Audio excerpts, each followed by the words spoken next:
Thank you, Dr. Ife. As she said, my name is Jerome Deamesi. I'm a board member for the Ghana Industrial Trawlers Association. And I'm also the financial secretary and the managing director of GITA Recruitment Limited, which is the recruitment or the special purpose vehicle for the Ghana Industrial Trawlers. So,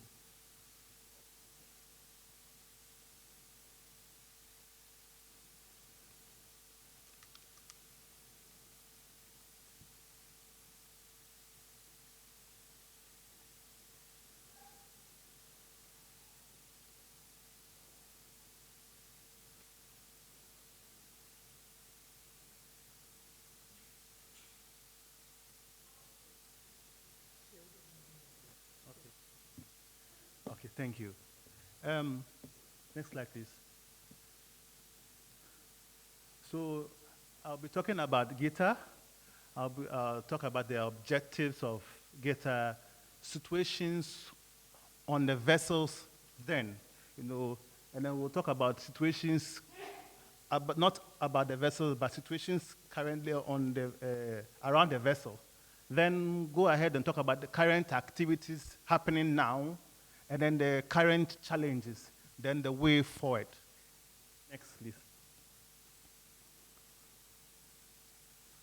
So this is a trawler at sea, but this is not Ghanaian picture. So let's go to the next one.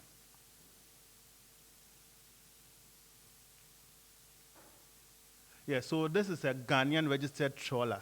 So this is a picture of a Ghanaian registered trawler. And then, so we'll talk about GITA. So GITA is a corporate body registered under the Registered General Department as a company limited by guarantee.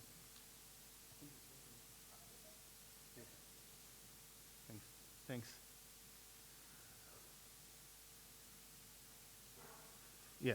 So we have GITA's membership comprises of 48 fully owned Ghanaian fishing companies, controlling 71 industrial trawlers. But currently we have 45 active trawlers working currently. Some are down, but it used to be 102 active vessels, but currently we have only 45 working for the moment.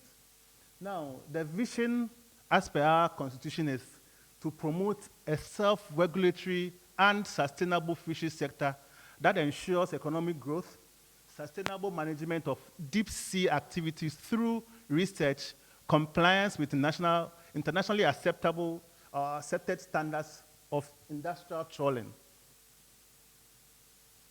I think the slides will be shared, so I'll fast track, so at least we can have time for questions. And let me touch a little bit of this. So we also promote capacity development programs for our members. So we seek out to make sure that our members are law-abiding, and then we always want to see that our members are always going according to the laws. Now, the situations then on our vessels, things are changing, and then we need to talk about the situation that used to stay. So we had problems on our vessels. That is the vessel construction and design. If you look at our vessels, our situation currently, and then the vessels designs do not match. When you look at our vessels are all from China. Currently, all our vessels are from China. So the design was designed for the Chinese environment, not the Ghanaian environment. When you look at vessels within the European territory, they don't have a lot of seafarers. For example, like you have 20, 30 in our vessels. But when you go to the Europeans, you see like 5 or 6. So in our current designs, you will see that they don't have a lot of cabins. So they were not designed for our environment, but we still use it anyway because of the situation then. Then their suitability for the Ghanaian fishing environment, as I talked about, the numbers at sea. Then you will have insufficient cabin crews. Sometimes they will have a vessel with maybe 8 cabins for 30 people. Makeshift accommodation, so they are creating makeshift accommodation, which we are calling them the Monkey Island. I'll show you a picture of it. And then we had working times and rest periods. Because there was no regulation on working hours. Sailors were working 24 hours and so and were actually breaking the laws on all those things. So there was no calculation on the working hours, not enough adequate rest hours, medical care and medical health protection, access to medical care. Some of the medication that we had on board were all labeled in Chinese and stuff. So there was no compliance in that area. Then the vessel safety and equipment use. The emergency training drills. We didn't have that kind of drills. We're not having training and stuff. So it was a problem then on the vessel. Then the situations then, not other than what was on the vessel, we had ownership, operations, and financing of the vessels. As you are all aware, you cannot just wake up and just take money and just go and buy a vessel. And it was difficult to own vessels, and it's still difficult to own vessels as Ghanaians. Our financial systems, our policies do not help Ghanaians to truly own the vessel. So if you don't have money to pay outrightly for a vessel, then you need to go out there and look for an investor who will help you to own a vessel, to exploit the resource. And as such, we had certain people coming up with hire purchase agreements whereby you partner with the Chinese to bring the vessel into the country and then work in the country. The fish is sold here in the country. The fish is eaten by Ghanaians. And that was the problem then. So the capacity of the crew on both the local and expatriates. We don't have skippers on board our vessels because our training institution, that is the the Regional Maritime University, does not train skippers. It only trains merchant-going Navy skippers. So you cannot use the maritime or the marine-go, I want to use the word, merchant-going naval captains to fishers.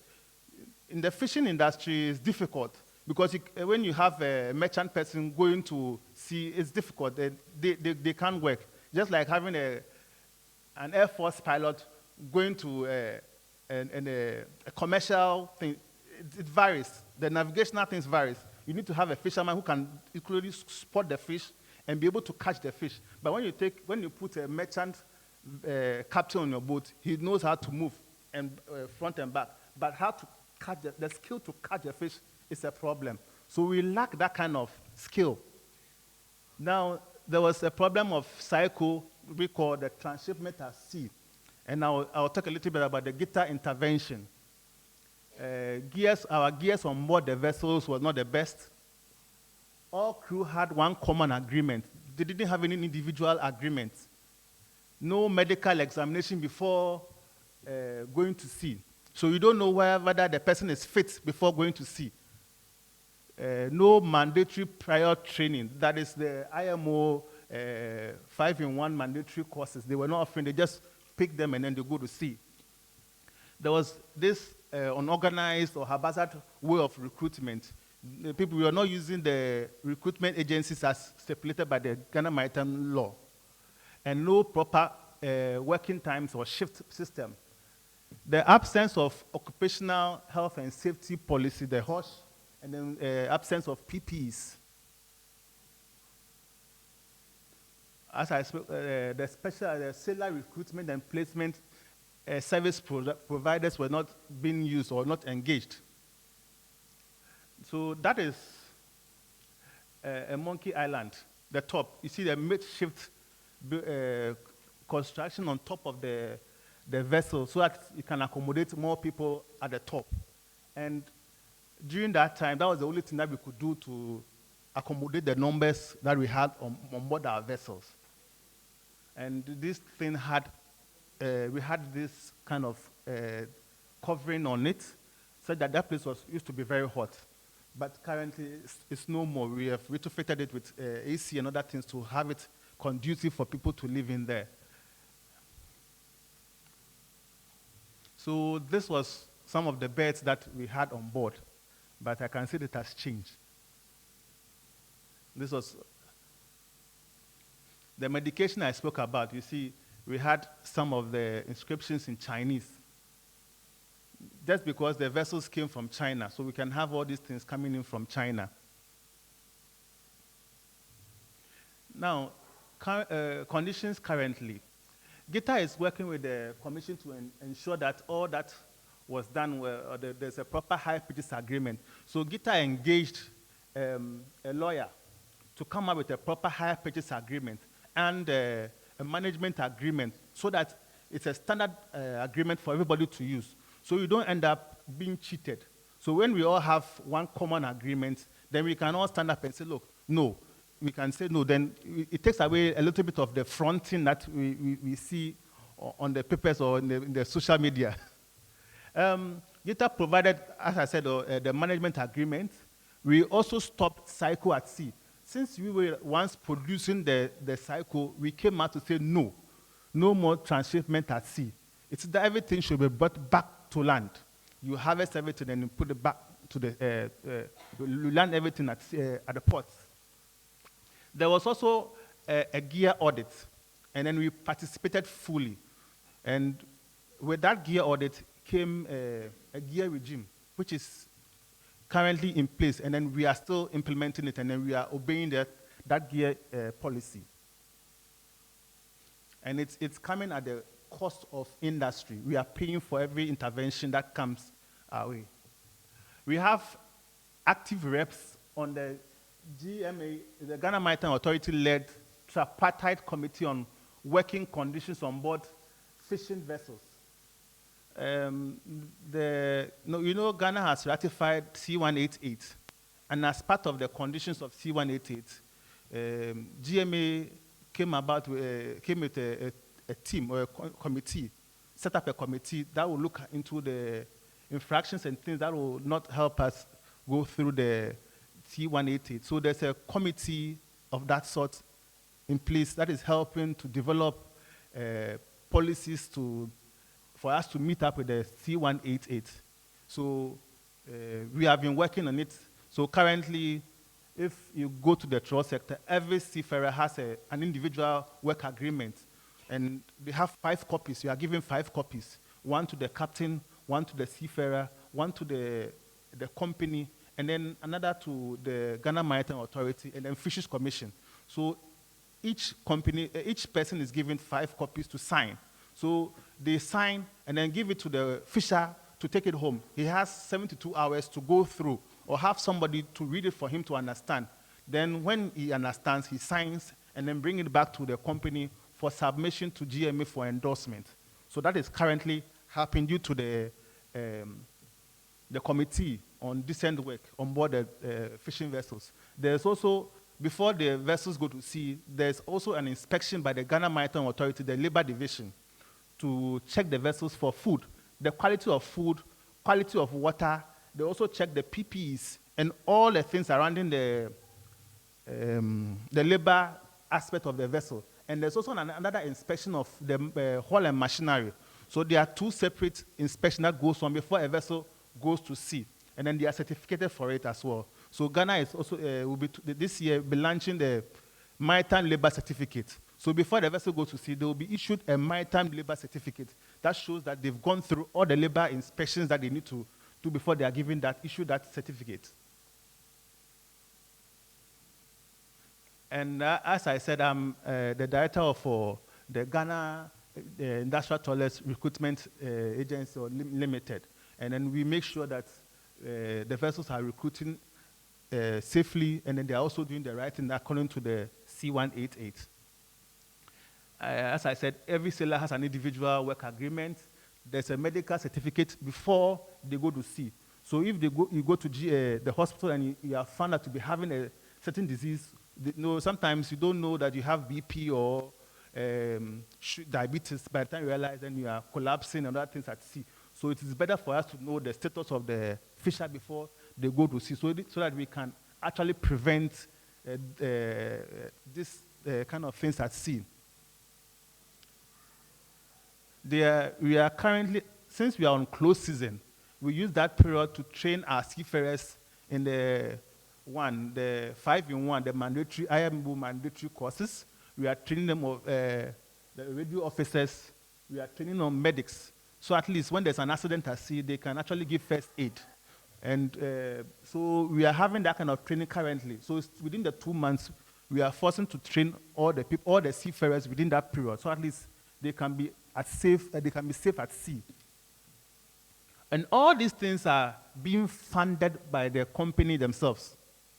So industry is doing a lot in that state. We are also doing closed season, and then we have been compliant on all the closed seasons. Whenever there's a closed season, we don't go to sea, we pack, and then we use that period to fix our vessels, to get them to be safe, so at least they can be seaworthy. Currently, when I showed you the earlier picture, they were not having mattresses and other things. So because of the C188 committee or the Decent Work Committee, now every fisher has a proper mattress with all the bedding facilities given to them. They have PPEs, they have everything that they need to have. And it is always inspected by the Ghana Maritime Authority so that before they even go to sea. They have improved washrooms. Those days, because the washrooms were not enough and they were not cleaning. Now currently there's a rigorous cleaning schedule that every time the washrooms must be at top notch, so at least the next person can be able to use it. Even though there are many, whenever it's always clean, it doesn't help spread diseases. But when it's clean, then it can prevent some of the diseases that often happens at sea. Now, we are providing them with the PPEs, and then we are also engaging more of the international organizations and all the regulatory bodies that we have in the country. We also have an MOU with the NOSPAL. NOSPAL is the Union for the Seafarers. And I led the session to have an MOU with NOSPAL on the new salaries for wage and salary emolument system for the crew. So currently, they have a new salary system which takes effect April 1st, but with a retrospective effect from last year, October. So all of them will be having a back pay. And so currently, the seafarers are being paid higher. I think the least person earns around close to 4,000 cedis, as compared to those days when they were earning just 1,000 cedis or less.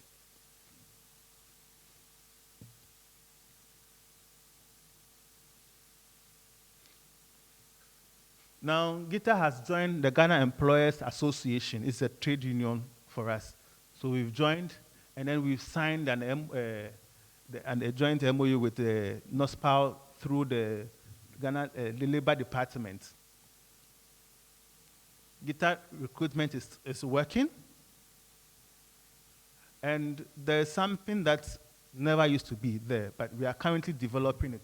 We are trying to develop a digitalized system that will capture all the seafarers within the system. You know, sometimes when people are going to sea, we don't have their data, and it's difficult to know whether this person is truly a seafarer or not. So when we recognize them or put them into a system, then it becomes a very good recruitment system. So we know the history of that particular seafarer, whether the person has certification, his history, everything. But the current state, we don't have anything of that. So GITA is developing a system which is like an ERP system, which will help identify the proper seafarers, their training and everything about them, their history and everything. GITA has, with the Ghana Employers Association, NAFAC, and ILO, have produced a book we call the Code of Practice to eliminate child labor, forced labor, human trafficking from our sector. So there's a book that we have come up with to stop, to eliminate child labor, forced labor, and human trafficking from our sector. Yeah, so the challenges, well, some of our challenges are, one, we lack the finances to buy boats outright. You know, as compared to the European Union, where they have acquisition grants and loans, we don't. So it's difficult for us to have that kind of outright finance. So that is how can we end up being classified as fronting. But if we're able to have such financing schemes, then we'll be able to own these vessels outright and then control and even find a way of even having a way of sustainably fishing for our resources, fishing in our seas, so it becomes sustainable. For example, when I truly or find a way of owning the vessel, then I can say that, look, I'll fish for 4 trips in a year because money that is coming out of it is sustainable. I can manage it. But when you have a foreign interest, they are always eager quickly to fish quickly and then go back to sea. So the money leaves the country. But when we find a way of financing this locally, then everything stays here. Our economy booms out of this. If the money stays, I can fully invest it in other sectors and employ more people. But when it goes out, and there's nothing that comes in to boost our economy. Now, the increasing cost of operations. It's difficult to operate in Ghana because of the dollarization of the system. Everything is dollarized. Even the common water that we buy for our seafarers to drink at sea is dollarized. So it's difficult. Our currency is not always stable. So when it goes up, then we are in trouble. So that's one of the problems that has even caused some of the vessels to collapse. The cost of spare parts is extremely high. We don't have any tax subsidies on all those things as compared to the agri sector. When you go to the agri sector, they are giving them subsidies in those things. But ours, we have to pay it outright. And then you pay the highest taxes on those items. When you come to fuel forms about 7 to 80% of our operational costs. And that is extremely expensive. When you have fuel, it used to be, for example, sometimes during 2021, fuel was around $500 per ton. And now it is like around, it used to be $1,650 times, let's say if you're having 80 metric tons, that is a lot, times 80 times 1,650. That's a lot of money. And it affects the production. That means we will have to pay more. And as compared to importation coming in, when you have somebody importing fish into the country, theirs becomes cheaper than when you are producing. So we have an imbalance. So the importers sell cheaper fish than us, and it becomes a very big problem for us. That is what I talk about, the unhealthy competition from fish importers.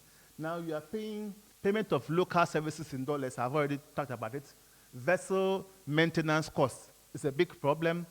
Capital to cost of acquisition of the vessels. The education and training issues. Since our seafarers are not trained, and then the cost of education at RMU is very high. For example, when you have to pay for the mandatory 5-in-1 course, it's over $500. A local seafarer cannot pay that much. And because of the regional nature of the university, it's difficult for the fishers to pay that school fees and go for that course. So I think I'll be talking to the Korean Institute, where we can find a partnership so that we can have seafarers go to Korea to have that kind of training. And the technology, too much paperwork, too much paperwork. You have to produce a big chunk of document to Fisheries Commission every quarter. You have to produce those same documents to GMA and all the regulatory bodies. Everybody is demanding the same documentation. So if there's a digitalized system, then it can be spread across. The cost of technological or skills transfer is not there. Data capturing, what are we capturing? How the data is even is influencing our things is very important. Sometimes I feel that the Fisheries Commission or the ministry is always interested in the science, but they always forget about the economics. Economics is also a science, and I think that they should also consider all those aspects. When you come up with a policy, you should also look at the economics of that policy, just like the new one they are talking about, the extension of the IEZ. they are talking about the science. What about the economics of it? When you ask us to go to that far, what are you providing for us? They need to tell us. We need to understand why they are coming up with that policy. When you come up with the policy, have you considered the fuel that we need to buy together? What are you providing for us? It shouldn't be just be the policy, but you think about what you are giving back. How can the vessels go to that far? How are you protecting them? So these are things that they need to think about. I've already talked about the data capture, and then IUU and other infractions. Okay, so the IUU, in Ghana we have $1 million fines, $2 million fines, $3 million fines. But when I look into the EU infractions, there's nothing like that. So why is the EU pushing us to give ourselves $1 million fines when they themselves, they don't have $10,000 fines in their books? So the policy must be equal. You cannot force us to come up with $1 million fines when you yourself, you are not issuing $1 million fines. It's unfair. So I think that yellow card, Africa should also start giving yellow card to the EU. Labor mobility, compliance and sanctions, GMA verification. I'll just rush through all these things. Later on, when we can meet and we can talk about it because of time. There's also a policy that the ministry is implementing, VMS, vessel monitoring systems. They have it. FCWC also has it, but we are paying for the airtime. And then they wanted to implement EMS, and that EMS was going to cost each vessel $10,000 per vessel. And all those costs is coming to industry. The ministry is not bearing all those costs. When it comes to such implementations, we need to meet, and then industry takes some of the costs, not all the costs. At least we are not paying for your tools. You should pay for your own tools. Since we are paying for the license, you should pay for your own enforcement tools. And the new fishing bill, I also talked about the IEZ.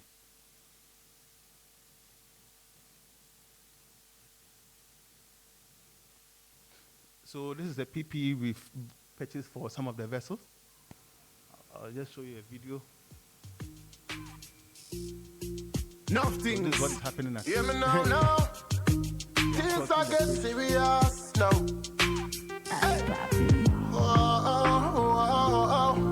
Enough man I talk about loyalty and don't know nothing about it. After blast freezing, Stronger again, yeah. I see a lot of fake people that say loyalty. packaging them. How well you know about loyalty? Real loyalty. And that we are dealing with round ya. A whole heap of fake people that say loyalty. Hey, how well you know about loyalty? Real loyalty. And that we are dealing with round ya. They do you good and then spread it. Hey, telling everybody them no want no credit. The good they do is never Sell let it per the box. So that is a 25 kg box. So I just fast track the way forward. We need collaboration. We also need to scale up our monitoring and surveillance division. Our laws should be batched and leveled so at least the infractions can be looked at. And they should put proper or realistic fines, not the outrageous ones that they call is deterrent. But it's not about deterrent. It's just trying to get them to do the wrong things anyway.